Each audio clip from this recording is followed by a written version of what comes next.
ध्वनीचा अभ्यास study of sound इयत्ता 9वीच्या प्रकरणाचा हा भाग दुसरा. या आधीच्या भागात आपण टर्म्स रिलेटेड टू साऊंड म्हणजेच ध्वनीशी संबंधित विविध संज्ञांचा अभ्यास केला. त्यामधील एक संज्ञा म्हणजे वारंवारिता फ्रिक्वेन्सी. मनुष्यास ऐकू येणाऱ्या ध्वनीची वारंवारता ही 20 हर्ट्ज ते 20,000 हर्ट्जच्या दरम्यान असते. आपल्या कानाला तोच ध्वनी ऐकू येतो. The frequency of the sound audible to human being is between 20 Hz to 20,000 Hz. We can only hear sounds in this frequency range. जेव्हा झाडावरून पाने गळून पडतात त्यावेळेला होणारी हालचाल ही एका सेकंदामध्ये 3 ते 4 दोलने एवढी असते. म्हणजे 3 ते 4 हर्ट्ज वारंवारतेचा ध्वनी यावेळी निर्माण होतो. मनुष्य 20 हर्ट्जपेक्षा कमी वारंवारितेचा ध्वनी ऐकू शकत नाही. ज्या ध्वनीची वारंवारिता ही 20 हर्ट्जपेक्षा कमी असते अशा ध्वनीला अवश्राव्य ध्वनी म्हणतात. Sound with frequency less than 20 hertz is called infrasonic sound. Elephants communicate with each other over distance of up to 10 kilometre using infrasonic sound inaudible to us. हत्ती हे 10 किलोमीटर अंतरावरून सुद्धा एकमेकांशी या अवश्राव्य ध्वनीच्या माध्यमातून संवाद साधू शकतात. 20,000 हर्ट्जपेक्षा अधिक वारंवारतेच्या ध्वनीला श्रव्यातीत ध्वनी असे म्हणतात. अशा प्रकारचा ध्वनीसुद्धा मनुष्य ऐकू शकत नाही. A sound with a frequency higher than 20,000 Hz is called ultrasonic sound. दिलेल्या आकृतीमध्ये आपण पाहिलेले 3 ध्वनी ज्यामध्ये इन्फ्रासाऊंड किंवा अवश्राव्य ध्वनी जो 20 हर्ट्जपेक्षा कमी असतो, श्राव्य ध्वनी ऑडिबल साऊंड जो माणसाला ऐकू येतो असा 20 हर्ट्ज ते 20,000 हर्ट्जच्या दरम्यान असणारा ध्वनी, तर श्रव्यातीत ध्वनी म्हणजे अल्ट्रासोनिक साऊंड जो 20,000 हर्ट्जपेक्षा अधिक स्वरूपाचा किंवा अधिक वारंवारतेचा असतो. अशा तिन्ही ध्वनीचा तुम्ही इथे अभ्यास करू शकता. वटवाघुळे ही अंधारात सुद्धा उडू शकतात. वटवाघुळे जो श्रव्यातीत ध्वनी तोंडाने काढतात तो समोरच्या पदार्थावर आपटतो. निर्माण झालेला परावर्तित ध्वनी हा त्यांच्या कानांना यावेळी ऐकू येतो. अशा रीतीने समोरच्या पदार्थाचे अस्तित्व आणि अंतर याबद्दल वटवाघुळांना अंधारातही अचूक ज्ञान होत असते. The ultrasonic sound produced by bats gets reflected on hitting and obstacle. This reflected sound is received by their ears and they can locate the obstacle and estimate its distance even in the dark. या श्रव्यातीत ध्वनीचे उपयोग Uses of ultrasonic sound. श्रव्यातीत ध्वनीच्या मदतीने एका जहाजावरून दुसऱ्या जहाजावर संपर्क साधता येतो. For communication between ships at sea. त्याचप्रमाणे पाश्चरायझेशन प्रक्रिया ज्यामध्ये दुधातील जीवाणू मारले जातात या प्रक्रियेतसुद्धा श्रव्यातीत ध्वनी वापरला जातो. To sterilize liquids like milk by killing the bacteria. सोनोग्राफीसारखे तंत्र सर्वांना परिचित आहे ज्यात मानवी शरीराचे अंतर्गत अवयव पाहता येतात, त्यांचा अभ्यास करता येतो. त्याचप्रमाणे इकोकार्डिओग्राफी या तंत्रामध्ये हृदयाच्या ठोक्याचा अभ्यास साधता येतो. धातूच्या ठोक्यातील तडे आणि भेगा शोधण्यासाठी सुद्धा अल्ट्रासोनिक साऊंड म्हणजे श्रव्यातीत ध्वनीचा उपयोग होतो. To locate the cracks and faults in metal blocks. इयत्ता 8वीमध्ये तुम्ही या चित्रातील प्रयोग हा पाहिला असेल, अभ्यासला असेल, ज्यामध्ये कार्डबोर्डचे 2 रोल घेतले जातात. हे 2 रोल एका विशिष्ट कोनामध्ये भिंतीला लावले असता एका रोलच्या पुढ्यात जर स्टॉपवॉच किंवा घड्याळ ठेवलं आणि दुसऱ्या कार्डबोर्ड रोलला आपला कान लावून हा ध्वनी ऐकण्याचा प्रयत्न केला तर आपल्याला घड्याळाची टिकटिक जी आहे ती ऐकू येते. याचे कारण म्हणजे घड्याळातून बाहेर पडलेला ध्वनी हा भिंतीवर आदळून परावर्तित होतो आणि त्यामुळे तो आपल्याला ऐकू येतो. याचा अर्थ प्रकाश तरंगाप्रमाणेच ध्वनी तरंगाचे देखील घन किंवा द्रव पृष्ठभागावरून परावर्तन होते. Like light wave, sound waves to get reflected from a solid or a liquid surface. प्रकाश तरंगाप्रमाणेच इथे ध्वनी ज्या दिशेने जातो, ज्याला आपण आपाती ध्वनी म्हणू, आणि परावर्तित ध्वनी जो परत येतो, त्या दिशा या परावर्तक पृष्ठभागाच्या स्तंभिकेशी सारखेच कोन करतात आणि ते एकाच प्रतलात असतात. The direction of the incident sound wave and reflected sound wave make equal angles and they lie in the same plane. ज्या पृष्ठभागावरून ध्वनीचे परावर्तन चांगल्या पद्धतीने होते त्याला ध्वनीचा चांगला परावर्तक असे म्हटले जाते. कठीण व सपाट पृष्ठभागावरून ध्वनीचे परावर्तन हे चांगल्या प्रकारे होताना दिसून येते. Hard and flat surface is a good reflector of sound. या उलट कपडे, पेपर, चटई किंवा पडदे, फर्निचर यापासून ध्वनीचे परावर्तन न होता त्यामध्ये ध्वनी शोषला जातो आणि म्हणून यांना अयोग्य परावर्तक असे म्हणतात. Clothes, paper, curtains, carpet, furniture, etc. absorb sound instead of reflecting it, so they are called bad reflectors. आता आपण अभ्यासणार आहोत प्रतिध्वनी म्हणजेच इको साऊंड. महाबळेश्वर सारख्या थंड हवेच्या ठिकाणी प्रतिध्वनी स्थळ म्हणजेच इको पॉइंट असतात. या ठिकाणी आपण जर मोठ्याने ओरडलो तर आपल्याला तोच आवाज हा काही वेळानंतर पुन्हा ऐकू येतो. अशा ध्वनीला प्रतिध्वनी म्हणतात. प्रतिध्वनी म्हणजे मूळ ध्वनीची कोणत्याही पृष्ठभागावरून होणाऱ्या परावर्तनामुळे झालेली पुनरावृत्ती होय. An echo is the repetition of the original sound because of reflection by some surface.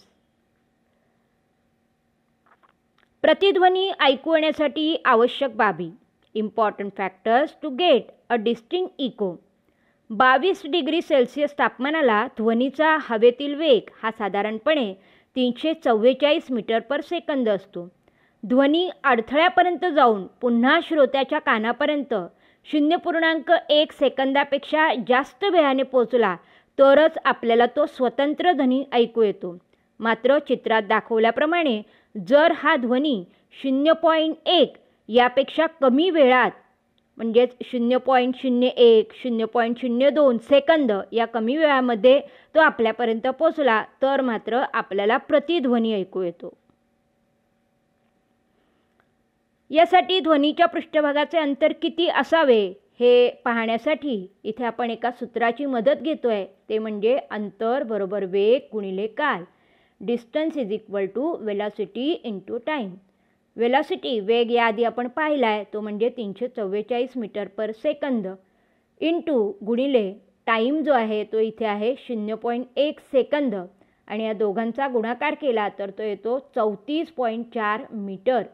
त्यामुळे सुस्पष्ट प्रतिध्वनी ऐकण्यासाठी ध्वनीच्या स्रोतापासून अडथळ्यापर्यंतचे कमीत कमी अंतर वरील अंतराच्या निम्मे म्हणजेच अर्धे ते 17.2 मीटर असावे लागते.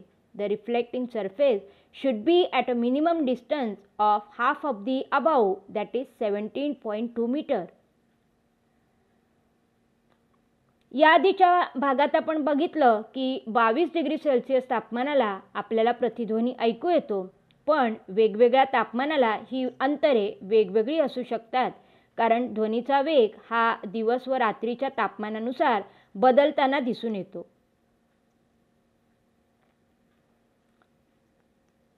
या प्रतिध्वनीचं उत्तम उदाहरण म्हणजे कर्नाटकातील विजापूर येथे असणारा गोल घुमट, ज्यामध्ये या चित्रामध्ये दाखवल्याप्रमाणे विस्परिंग गॅलरी ही दिसून येते, जिथे उभं राहिल्यानंतर आपण जर मोठ्याने बोललो तर बऱ्याचदा होणाऱ्या परावर्तनामुळे आपल्याला आपलाच प्रतिध्वनी हा ऐकू येतो.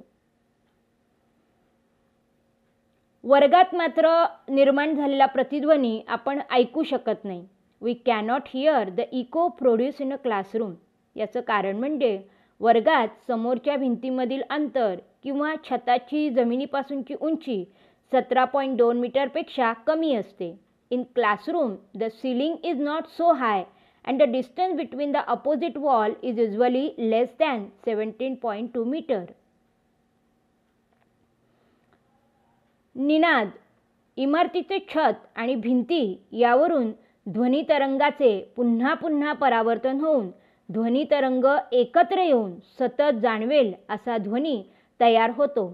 या दिलेल्या पहिल्या चित्रामध्ये तुम्ही सोर्स म्हणजेच जिथून ध्वनी निर्माण होतो त्याच्यापासून लिसनर म्हणजे ऐकणाऱ्यापर्यंत जर साऊंड डायरेक्ट म्हणजे थेट ध्वनी येत असेल तर निनाद होत नाही, पण तोच ध्वनी त्या ध्वनीचं अनेकदा परावर्तन झालं, अनेक ठिकाणी तो आदळून जर ऐकणाऱ्यापर्यंत येत असेल तर मात्र ध्वनीचं सातत्य राखण्यामध्ये आपल्याला त्याचा परिणाम दिसून येतो आणि यालाच निनाद असे म्हणतात.